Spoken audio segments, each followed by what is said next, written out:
Good morning विद्यार्थी मित्रों, जय स्वामीनारायण। आजनो आपणो विषय वाणिज्य व्यवस्था, प्रकरण नंबर 7। पाठનું नाम है जाहेर क्षेत्र, खानगी क्षेत्र अने वैश्विक साहसो। विद्यार्थी मित्रों, આપણે 2 થી 3 પ્રશ્નો જે સમજ્યા હતા એના મુદ્દાઓ આપણે રિવિઝન સ્વરૂપે મુદ્દા અને વ્યાખ્યા આપણે અહીં યાદ કરીએ। તો પ્રશ્ન તો આપણો ખાસ જાહેર ક્ષેત્રનો અર્થ અને તેની લાક્ષણિકતા। તો વિદ્યાર્થી મિત્રો, એની વ્યાખ્યા આપી છે કે જે એકમોની માલિકી અને સંચાલન અને અંકુશ સરકાર હસ્તક હોય તો એને જાહેર ક્ષેત્ર કહેવામાં આવે છે। ફરી એકવાર, જાહેર ક્ષેત્ર એટલે કે જે એકમોની માલિકી, સંચાલન અને અંકુશ સરકાર હસ્તક હોય તો તેને જાહેર ક્ષેત્ર કહેવામાં આવે છે। અને જાહેર ક્ષેત્રની અલગ અલગ બધી લાક્ષણિકતાઓમાં પહેલું નંબર 1, મૂળભૂત ઉદ્યોગોની સ્થાપના। નંબર 2, ઇજારાશાહીની નાબૂદી। નંબર 3, સંતુલિત પ્રાદેશિક ઔદ્યોગિક વિકાસ। નંબર 4, સમાજ કલ્યાણનો હેતુ। નંબર 5, નફાનું નીચું ધોરણ। નંબર 6, રાષ્ટ્રહિતની જાળવણી। નંબર 7, રોજગારીની તકોનું સર્જન। નંબર 8, દેશના આર્થિક વિકાસમાં વધારો। નંબર 9, સામાજિક અને આર્થિક ન્યાય। અને નંબર 10, આદર્શ વેતન અને બધી સગવડો। આગળ આપણે કહીએ છીએ જાહેર ક્ષેત્રના સ્વરૂપો। તો જાહેર ક્ષેત્રના સ્વરૂપોને 3 ભાગમાં વિભાજિત કે એનું વિભાજન કરવામાં આવ્યું છે। નંબર 1, ખાતાકીય સંચાલન। નંબર 2, જાહેર નિગમ અને નંબર 3, સરકારી કંપની। તો ખાસ ખાતાકીય સંચાલન, તો એના બધા મુદ્દાની અંદર લાક્ષણિકતામાં નાણાંની ફાળવણી, હિસાબોની જાળવણી, કર્મચારીઓની નિમણૂક, સરકારી સંચાલન અને અંકુશ, અને નંબર 5, ઉત્તરદાયિત્વ। પછીનો બીજો પ્રશ્ન છે જાહેર નિગમ અને જાહેર નિગમની બધી લાક્ષણિકતાઓ। તો એની લાક્ષણિકતાઓ સ્થાપના, માલિકી, સરકાર દ્વારા મૂડી ભંડોળ, અલગ વ્યક્તિત્વ। નંબર 5, સંચાલનમાં સ્વતંત્રતા। નંબર 6, કર્મચારી નિયમો। અને નંબર 7, સંચાલક મંડળ દ્વારા સંચાલન। અને નંબર 8, સંસદ કે વિધાનસભાને જવાબદાર। પછીનો ખાસ આપણો અગત્યનો પ્રશ્ન છે સરકારી કંપની। તો સરકારી કંપનીની અંદર આપણે કહીએ છીએ તો કે સરકારી કંપનીની સ્થાપના અને સંચાલન તો કે ભારતીય કંપની ધારા અનુસાર કરવામાં આવે છે। આવી કંપનીનો મૂળભૂત હેતુ છે એ સંપૂર્ણપણે ધંધાકીય જોવા મળે છે। તો સરકારી કંપનીની સ્થાપના ભારત સરકારના કંપની ધારા પ્રમાણિત કરવામાં આવે છે અને આ કંપનીનો સંપૂર્ણ હેતુ છે એ નફાનો અને ધંધાકીય હેતુ હોય છે। ખાનગી ક્ષેત્રની કંપનીઓ સાથે પણ હરીફાઈ કરતી પણ આપણે જોવા મળે છે। તો સરકારી કંપની જે છે એ ખાનગી કંપની સાથે પણ હરીફાઈ કરતી જોવા મળે છે। ભારતીય કંપની ધારા અનુસાર સરકારી કંપની એવી કંપની છે કે જેમાં સરકારની મૂડીનું પ્રમાણ 51% જેટલું હોય છે। તો 51% જેટલું મૂડીરોકાણ ભારત સરકાર પોતે કરે છે। એટલે અને સરકારની મૂડી એટલે કે કેન્દ્ર સરકાર, રાજ્ય સરકાર અને કેન્દ્ર અને રાજ્ય સરકાર અથવા એકથી વધુ રાજ્ય સરકારો ભેગા મળીને પણ કંપનીની સ્થાપના છે એ કરે છે। માટે કંપનીના સંચાલનમાં સરકાર પોતાનું પ્રભુત્વ પુરવાર છે એ કરી શકે છે। સરકારી કંપનીમાં શેર જે છે એ ખાસ રાષ્ટ્રપતિના નામે ધારણ કરવામાં આવે છે। સરકાર બહુમતી શેરધારક હોવાને કારણે કંપનીના સંચાલન ઉપર સરકારી અંકુશ પણ પોતે રાખે છે। આથી આવી કંપનીને આપણે સરકારી કંપની તરીકે ઓળખવામાં આવે છે। અને ખાસ કરી સરકારી કંપનીમાં બહુમતી સરકારની હોવાથી 51% મૂડી સરકારની હોય છે। એટલે સંપૂર્ણપણે કંપનીનું મેનેજમેન્ટ, કંપનીનું સંચાલન એ સરકારી કંપનીના હસ્તગત હોય છે। પછી આપણે કહીએ આગળ એની લાક્ષણિકતાઓ ફરી એકવાર, તો સરકારી કંપની ની સ્થાપના ભારત સરકારના કાયદા દ્વારા એની સ્થાપના કરવામાં આવે છે અને ખાસ કરી કંપની ધારો 1956 અને નવો કંપની ધારો 2013 તો અલગ અલગ સમયના અંતરે અલગ અલગ જગ્યાએ કંપનીના કાયદાઓ તેમાં નવા બધા ફેરફારો છે એ આવતો હોય છે અને ખાસ સરકારી કંપનીનો મૂળભૂત હેતુ ધંધાકીય જ હોય છે અને નફો પ્રાપ્ત કરવાનો પણ હોય છે અને સરકારી કંપની ખાનગી કંપની સાથે પણ હરીફાઈ કરતી હોય એવું આપણે જોવા મળે છે અને ખાસ કરી કંપનીની સ્થાપના કેન્દ્ર સરકાર દ્વારા પણ થાય છે, રાજ્ય સરકાર દ્વારા થાય છે અને કેન્દ્ર અને રાજ્ય બંને ભેગા મળીને પણ કરી શકે છે અને એક કરતાં વધુ રાજ્ય દ્વારા પણ કંપનીની સ્થાપના છે એ આપણે કરી શકાતી હોય એવું જોવા મળે છે અને કંપનીમાં ખાસ કરીને જે શેર જે છે એ રાષ્ટ્રપતિના નામે ધારણ કરવામાં આવે છે અને સરકારની બહુમતી હોવાને કારણે કંપનીનું જે કાંઈ મેનેજમેન્ટ, કંપનીનું બધું સંચાલન એ ખાસ કરીને અને સરકાર પોતે કંપનીનું મેનેજમેન્ટ, સંચાલન અને અંકુશ એના પર રાખે છે. આગળ આપણે કહીએ છીએ લાક્ષણિકતાઓમાં પહેલો મુદ્દો તો કહે છે સ્થાપના, કે ભારતીય કંપની ધારાની જોગવાઈ અનુસાર કંપનીની સ્થાપના છે એ કરવામાં આવે છે. તો કંપનીની જે સ્થાપના જે છે તો એ ભારતીય કંપની ધારા પ્રમાણે એની રચના કે એની સ્થાપના છે એ કરવામાં આવે છે. તો ફરી એકવાર, સ્થાપના ભારતીય કંપની ધારાની જોગવાઈ અનુસાર સરકારી કંપનીના એની સ્થાપના કરવામાં આવે છે. તો ભારત સરકારે જે કંપની સ્થાપના માટેનો ધારો કે કંપની સ્થાપના માટેનો જે કાયદો બનાવ્યો છે એ કાયદાને ધ્યાનમાં રાખીને જ કંપનીની સ્થાપના કે કંપનીની રચના જે છે એ કરવામાં આવે છે. તો પહેલા મુદ્દામાં સ્થાપના, બીજા મુદ્દામાંથી કે આપણે અલગ અસ્તિત્વ, કે કંપની પોતે અલગ કાયદાકીય રીતે વ્યક્તિ તરીકે અસ્તિત્વ છે એ ધરાવે છે. તો કંપનીનું પોતાનું એક અલગ વ્યક્તિત્વ અને અસ્તિત્વ પણ હોય છે. તો કંપની પોતે અલગ કાયદાકીય વ્યક્તિ તરીકે અસ્તિત્વ ધરાવે છે, માટે કંપની કોઈ પણ વ્યક્તિ સામે પોતે દાવો પણ કરી શકે, એટલે કે કેસ કરી શકે અને કંપની પોતે મિલકતોની ખરીદી કરી શકે, મિલકતોનું વેચાણ પણ કરી શકે અને કંપની ઉપર પણ દાવો છે એ ગમે ત્યારે થઈ શકે છે. તો પહેલું સ્થાપના, તો ખાસ ભારતીય કંપની ધારા પ્રમાણે કંપનીની સ્થાપના કરવામાં આવે છે. નંબર 2, અલગ અસ્તિત્વ, તો કંપનીનું જે અસ્તિત્વ છે ખાસ કાયદા દ્વારા કંપની છે એ અસ્તિત્વમાં આવે છે અને કંપની પોતે અન્ય કોઈ કંપની પર કેસ કરી શકે, કંપની ઉપર પણ કેસ થઈ શકે છે અને કંપની પોતે જરૂરી મિલકતોનું ખરીદ અને વેચાણની પ્રક્રિયા કરી શકે છે, પોતાના નામે મિલકત પણ રાખી શકે છે. નંબર 3, મૂડી, એટલે કે સરકારી કંપનીમાં ઓછામાં ઓછી 51% મૂડી ભારત સરકારની હોય છે. તો કે મૂડી, ત્રીજા મુદ્દામાં કે સરકારી કંપનીમાં ઓછામાં ઓછી 51% મૂડી સરકારની હોય છે. નંબર 4, વહીવટ, અન્ય કોઈપણ કંપનીની માફક સરકારી કંપનીનો વહીવટ પણ કંપની ધારાની જોગવાઈ અનુસાર થાય છે. તો ખાસ કરી ચોથા મુદ્દામાં આપણે કહીએ છીએ વહીવટ, કે અન્ય કોઈપણ કંપનીની માફક સરકારી કંપનીનો વહીવટ પણ કંપની ધારાની જોગવાઈ કે કંપની ધારાના નીતિ નિયમો પ્રમાણે કંપનીનું મેનેજમેન્ટ કે કંપનીનો વહીવટ છે એ ચાલે છે. નંબર 5, કર્મચારીઓની નિમણૂક, કે સરકારી કંપનીમાં કર્મચારીઓની નિમણૂક કંપની પોતે નક્કી કરેલા ધારા ધોરણ અનુસાર, એટલે કે કંપનીએ પોતે જે નક્કી કરેલા ધારા ધોરણ પ્રમાણે કર્મચારીની રિક્રુટમેન્ટ, એટલે કે એની ભરતી, એની બઢતી, બદલી અને નિવૃત્તિ સુધીના બધા કાર્યો છે એ કંપનીના નીતિ નિયમો પ્રમાણે કરવામાં આવે છે.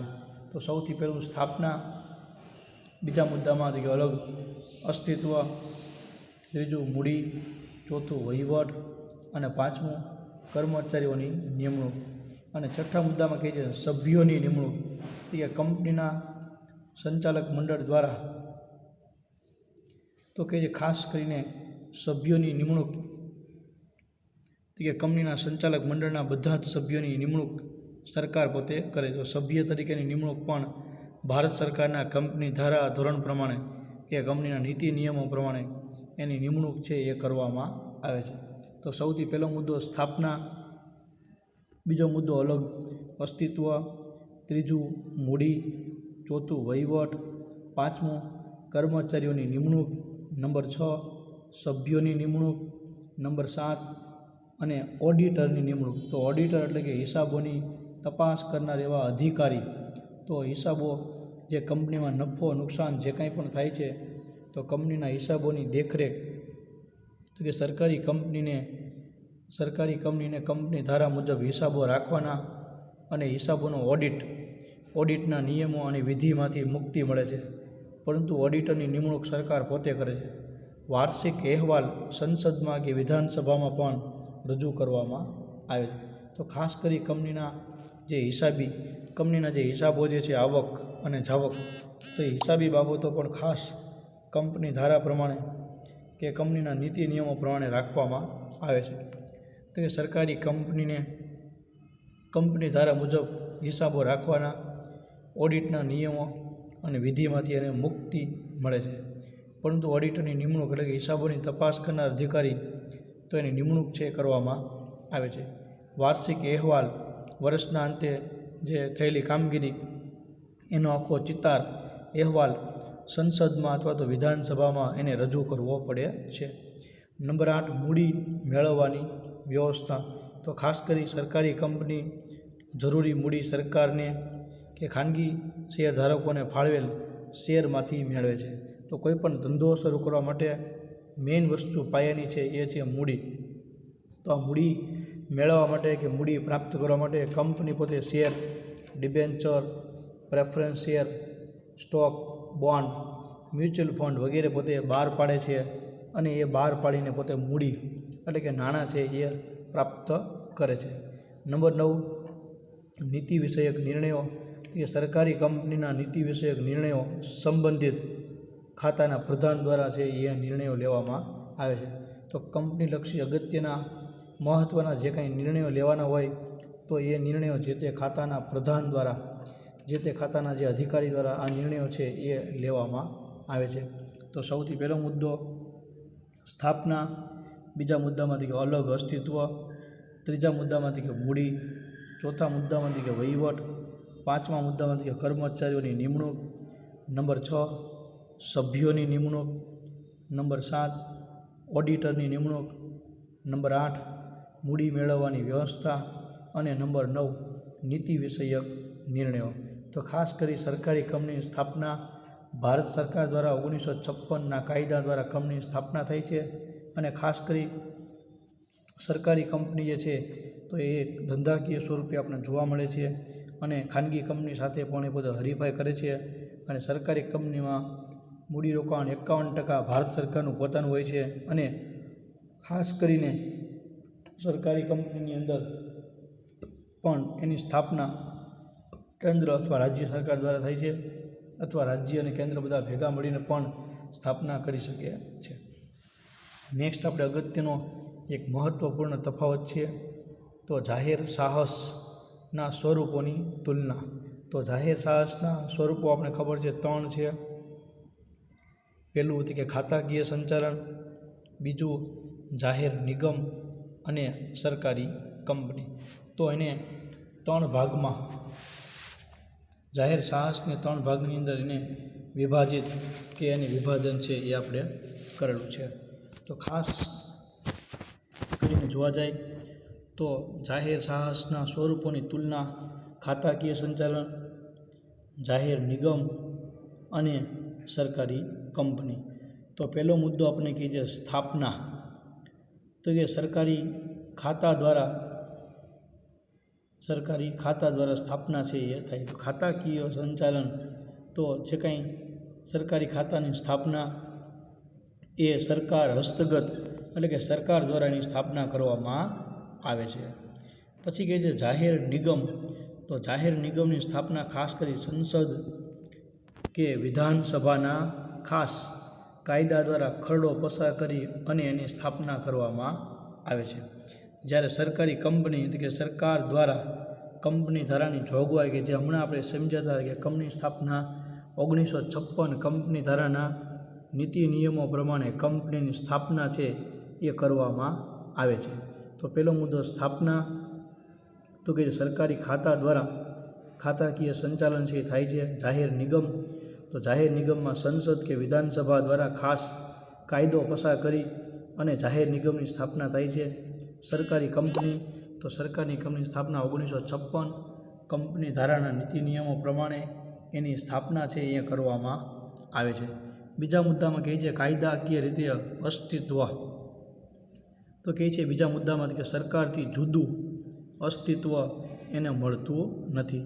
તો ખાસ કરી કાયદાકીય અસ્તિત્વ તો કે ખાતાકીય સંચાલન ને સરકારથી જુદું અસ્તિત્વ એટલે કે અલગ વ્યક્તિત્વ પ્રાપ્ત થતું નથી. જ્યારે જાહેર નિગમમાં કે કાયદાકીય જોગવાઈ પ્રમાણે અલગ અસ્તિત્વ અથવા તો વ્યક્તિત્વ છે એ એને પ્રાપ્ત થાય છે.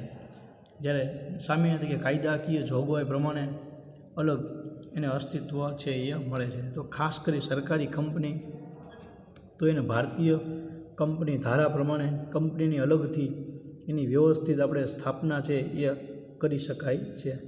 નંબર 3, કયા ક્ષેત્ર માટે અનુકૂળ? તો કે છે ખાતાકીય સંચાલન ખાસ કરીને સંરક્ષણ ક્ષેત્રે અને જાહેર સેવાના ક્ષેત્ર માટે વિશેષ કે વધુ અનુકૂળ છે. તો સંરક્ષણ કે લશ્કરી દળ, આપણું જે લશ્કરી દળ આર્મી નેવી જે સૈન્ય દળ છે તો એવામાં ખાસ ખાતાકીય સંચાલન એનું વિશેષ મહત્ત્વ છે. અને જાહેર સેવાના ક્ષેત્ર માટે એટલે કે અલગ અલગ બધા સરકારી બધા વિભાગો, ટેલિફોન, પોસ્ટ વિભાગ, રેલવે વગેરે, LIC વગેરે વગેરે. અને કહે છે જાહેર નિગમ તો એમાં કહે છે આપણે ઔદ્યોગિક સાહસ કે જાહેર સેવાના ક્ષેત્ર માટે વિશેષ કે વધુ અનુકૂળ છે. તો ખાસ કરીને ઔદ્યોગિક સાહસ માટે અને જાહેર સેવાના ક્ષેત્ર માટે વિશેષ કે વધુ આપણે જાહેર નિગમ છે એ વધુ વિશેષ આપણને ઉપયોગી છે એ બને છે.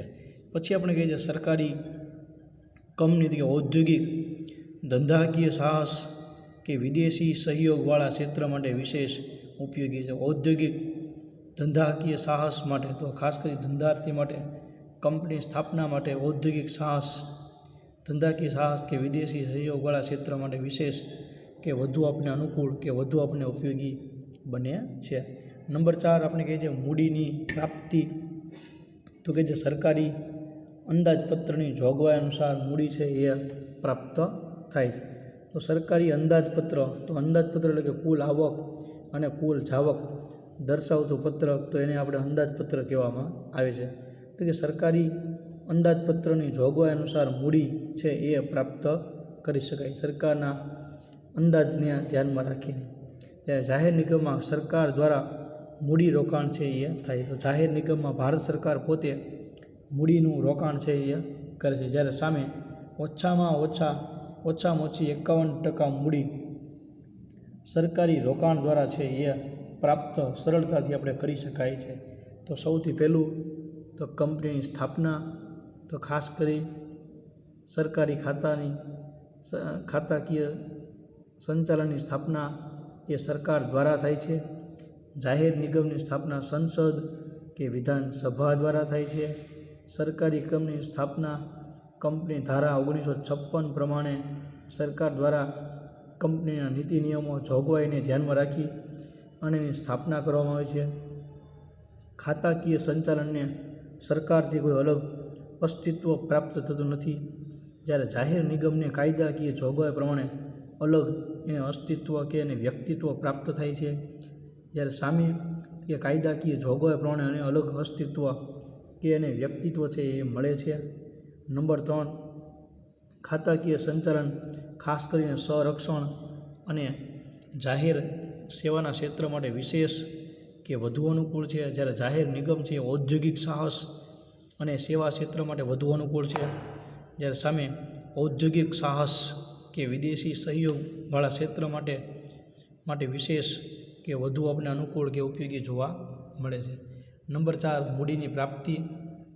તો કે ખાતાકીય સંચાલન એ અંદાજપત્રને ધ્યાનમાં રાખીને મૂડીની ફાળવણી છે એ કરવામાં આવે છે. જાહેર નિગમ તો એમાં રોકાણ સરકાર દ્વારા મૂડી રોકાણ થાય છે. અને સરકારી કંપની તો એમાં ઓછામાં ઓછા 51% મૂડી ભારત સરકાર હસ્તગત રોકાણ કરી અને કંપનીની સ્થાપના છે એ કરવામાં આવે છે. નંબર 5 કાર્યશીલ મૂડી. તો આપણે કહીએ સરકારી અંદાજપત્રની જોગવાઈ અનુસાર એમાં કાર્યશીલ મૂડી છે એ રાખવામાં આવે છે. તો કે સરકારી અંદાજપત્રની જોગવાઈ અનુસાર મૂડી છે એ નક્કી કરવામાં આવે છે. તો કાર્યશીલ મૂડી એટલે કે ખાસ કરી ધંધામાં રોજબરોજ વિશેષ ઉપયોગી બને એવા પ્રકારની મૂડી મેળવવાની જોગવાઈ, તો એને આપણે કાર્યશીલ મૂડી કહેવામાં આવે છે. તો કે સરકારી અંદાજપત્રની જોગવાઈ અનુસાર મૂડી છે એ મેળવી શકાય છે. જ્યારે સામે બીજું, જરૂરિયાત મુજબ જોગવાઈ કરીને જાતે મૂડી છે એ પ્રાપ્ત કરી શકાય. જરૂરિયાત મુજબ જોગવાઈ કરીને મૂડી છે એની વ્યવસ્થા આપણે કરી શકાય છે. નંબર 3, સામે જરૂરિયાત મુજબ જોગવાઈ પ્રમાણે જાતે મૂડી છે એ કાર્યશીલ મૂડી મેળવી શકાય છે. નંબર 6, જવાબદારી. તો કે જે સંબંધિત સરકારી ખાતાના પ્રધાનની, જો જે તે ખાતાના પ્રધાન હોય એ પ્રધાનની જવાબદારી એ પોતાના વિભાગ પૂરતી હોય છે. જેમ કે કોઈ રેલવેના પ્રધાનમંત્રી, ઉદ્યોગ વિભાગના પ્રધાનમંત્રી, આરોગ્ય વિભાગના પ્રધાનમંત્રી, તો જે તે પ્રધાન એ પ્રધાનને પોતાના જે કે ખાતા સંબંધિત જવાબદારી બધી હોય છે. સંબંધિત અધિકારી ખાતાના પ્રધાનની જવાબદારી સંપૂર્ણ કે પૂરેપૂરી જોવા મળે છે. જ્યારે નંબર 2, સૈદ્ધાંતિક રીતે સંસદ અથવા તો વિધાનસભાને જવાબદાર હોય છે. તો ખાસ કરીને જે સૈદ્ધાંતિક સંસદ સભા કે વિધાનસભાને જે કાંઈ અલગ અલગ નિગમ છે એ જવાબદાર હોય છે. ત્યારે સામે સૈદ્ધાંતિક સંસદ અથવા તો વિધાનસભાને પણ જવાબદાર હોય છે. તો કંપની ધારાની સ્થાપના માટે પણ છેલ્લે વિધાનસભા અથવા તો સંસદ સભાને જવાબદાર હોય છે. નંબર 7, સંચાલનમાં સ્વતંત્રતા. તો ખાસ કરીને ખાતામાં ક્યારે સ્વતંત્રતા મળતી નથી, જ્યારે નિગમની અંદર સ્વતંત્રતા પૂરેપૂરી પ્રાપ્ત થાય છે. અને કંપનીમાં પણ ભારત સરકાર એટલે કે સરકારી ખાતામાં એટલે કે કંપની સ્થાપનામાં પણ પૂરેપૂરી સ્વતંત્રતા હોય છે. તો પહેલું, ખાસ કરીને ખાતામાં સ્વતંત્રતા જોવા મળતી નથી, નિગમમાં સ્વતંત્રતા જોવા મળે છે, કંપની ધારામાં પણ સ્વતંત્રતાની છૂટછાટ હોય છે. પછી કહે છે આપણે નંબર 8, કર્મચારીઓ. તો ખાસ કરીને ખાતાના કર્મચારીઓ સરકારી કર્મચારી જ ગણાય છે, માટે ભરતીમાં સરકારી નીતિ નિયમોનું પાલન કરવું ખૂબ જરૂરી હોય છે. તો કે કર્મચારીઓ સરકારી કર્મચારી ગણાય છે, માટે ભરતીમાં સરકારી નીતિ નિયમોનું પૂરેપૂરું પાલન કરવું ખૂબ જરૂરી હોય છે. પછી આપણે કહે છે કર્મચારીઓ સરકારી ગણાતા નથી, માટે ભરતી પોતે નક્કી કરેલા નીતિ નિયમો પ્રમાણે ભરતી છે એ કરવામાં આવે છે. તો પહેલું 8મા મુદ્દામાં કહે છે કર્મચારીઓ. તો એ કર્મચારીઓ સરકારી કર્મચારી ગણાય છે, માટે ભરતીમાં સરકારી નિયમોનું પાલન થવું છે એ ખૂબ જરૂરી છે. જ્યારે સામે કર્મચારીઓ સરકારી ગણાતા નથી, માટે ભરતી પોતે નક્કી કરેલા નિયમોથી છે એ કરવામાં આવે છે. જ્યારે સામે કર્મચારીઓ સરકારી કર્મચારી ગણાતા નથી, માટે ભરતી પોતે નક્કી કરેલા નિયમોથી ટૂંકમાં થાય છે. તો ફરી એકવાર, ખાતામાં કર્મચારી એ સંપૂર્ણપણે સરકારી કર્મચારી ગણાય છે, માટે ભરતીમાં સરકારી નીતિ નિયમોનું પાલન જરૂરી છે. જ્યારે નિગમમાં કર્મચારીઓ સરકારી કર્મચારી ગણાતા નથી, માટે ભરતી પોતે નક્કી કરેલા નીતિ નિયમો પ્રમાણે થાય છે. અને કંપની તો કે કર્મચારીઓ સરકારી કર્મચારી ગણાતા નથી, પરંતુ ભરતી માટે પોતે એટલે કે કંપની પોતે જે નક્કી કરેલા નીતિ નિયમો એને લાગુ પડે છે. પછી કહે છે નંબર 9, સંચાલન. તો ખાસ કરી ભારતીય સનદી સેવાના અધિકારી દ્વારા એટલે કે જે સનદી અધિકારી જે પરીક્ષાઓ પાસ કરીને IAS IPS દ્વારા જે કાંઈ જે તે ખાતાનું સંચાલન, રેલવે, આરોગ્ય કે પછી ઉદ્યોગ વસાહત, તો જેટલા વિભાગો જે છે એ વિભાગોના સનદી અધિકારી દ્વારા એનું મેનેજમેન્ટ, એનું સંચાલન છે એ કરવામાં આવે છે. જ્યારે સામે સંચાલક મંડળ દ્વારા એટલે કે બધા સંચાલક મંડળ દ્વારા મુખ્ય વ્યવસ્થાપકની મદદથી સંચાલન એટલે કે મેનેજમેન્ટ થાય છે. સંચાલક મંડળ અને મેનેજિંગ ડિરેક્ટરની નિમણૂક પણ સરકાર પોતે કરે છે. તો ખાસ કરી સંચાલક મંડળ દ્વારા મુખ્ય વ્યવસ્થાપકની મદદથી સંચાલન એટલે કે મેનેજમેન્ટ થાય છે. સંચાલક મંડળ અને મેનેજિંગ ડાયરેક્ટરની નિમણૂક ભારત સરકાર એટલે સરકાર પોતે ટૂંકમાં કરે છે. સામે સંચાલક મંડળમાં સરકાર સિવાયના બહારના નિષ્ણાતી વ્યક્તિઓ દ્વારા કંપનીનું મેનેજમેન્ટ છે એ થાય છે. સંચાલક મંડળમાં સરકાર સિવાયના જે બહારના વ્યક્તિઓ જે શેર ધારકો હોય છે એ કંપનીનું મેનેજમેન્ટ છે એ સંભાળે છે, જેને આપણે BOD એટલે કે બોર્ડ ઓફ ડિરેક્ટર તરીકે પણ ઓળખવામાં આવે છે. પછી આપણે કહીએ છીએ અંકુશ, તો ખાસ કરી સંબંધિત સરકારી ખાતાના પ્રધાનોની સીધો અંકુશ હોય છે. તો જે તે ખાતા પર પ્રધાન પર તે પ્રત્યક્ષ રીતે અંકુશ છે એ પોતે રાખી શકે છે. જ્યારે સરકારી નિગમમાં સંસદ કે વિધાનસભાનો સીધો અંકુશ એના પર હોય છે. જ્યારે સરકારી કંપનીમાં સંબંધિત મંત્રાલય દ્વારા સરકારી અંકુશ છે એ રાખવામાં આવે છે. તો અંકુશની અંદર ખાસ સરકારી ખાતામાં જે તે ખાતાના પ્રધાનનો સીધો અંકુશ હોય છે, નિગમની અંદર સંસદ કે વિધાનસભાનો સીધો અંકુશ હોય છે, અને સરકારી કંપનીમાં સંબંધિત મંત્રાલય દ્વારા સરકારી અંકુશ છે એ રાખવામાં આવે છે. તો નંબર 1 પહેલો મુદ્દો સ્થાપના, બીજું કાયદાકીય રીતે અસ્તિત્વ, ત્રીજું કયા ક્ષેત્ર માટે અનુકૂળ, ચોથું મૂડીની પ્રાપ્તિ, નંબર 5 કાર્યશીલ મૂડી, નંબર 6 જવાબદારી, નંબર 7 સંચાલનમાં સ્વતંત્રતા, નંબર 8 કર્મચારીઓ, નંબર 9 સંચાલન અને નંબર 10 અંકુશ. તો આ રીતે અલગ અલગ રીતે કંપનીનો વ્યવસ્થાપન એટલે કે કંપનીના 3 વિભાગો કે ભાઈ ખાતાકીય સંચાલન, જાહેર નિગમ અને સરકારી કંપની, તો એનો આપણે આ રીતે આખો વહીવટ છે એ જોવા